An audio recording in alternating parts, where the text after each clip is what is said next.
You know that inner critic that lives inside your head? I call that voice the inner mean girl. And she's living there repeating stories to you that make you feel like you're not enough. So let's dive in and see what those 5 common stories are.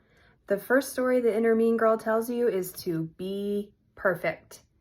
Do everything right. Be perfect all the time. The second story that the inner mean girl will tell you is to hurry up. And that's do everything quickly. Make sure you respond to texts, emails quickly and fast. And make sure you're multitasking so that you stay productive because you don't want to waste any time. We need to hurry up. The next story that she will tell you is to be strong. Make sure that you are rock solid on the outside, right? Like be strong means don't show emotions. It means be dependable, stay cool, calm, and collected, be reliable, and let everyone rely on you. Be strong, and for heaven's sakes, don't cry. Now, the fourth story that the inner mean girl will tell you is to please others.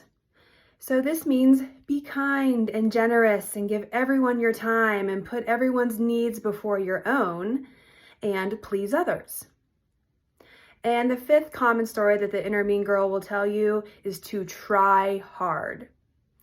Now, this means to never give up. This means to put in 150% effort.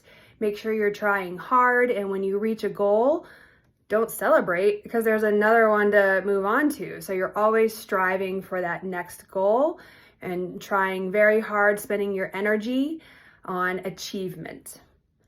Now, I've found that it's helpful to separate myself from the inner mean girl. Even though she lives inside my head, I visualize and pretend that she is, a different person to separate myself from her. So essentially, we want to separate ourselves from our thoughts. So I like to picture my inner mean girl as a blonde cartoon character from a cartoon that my daughter used to watch. So she looks like this.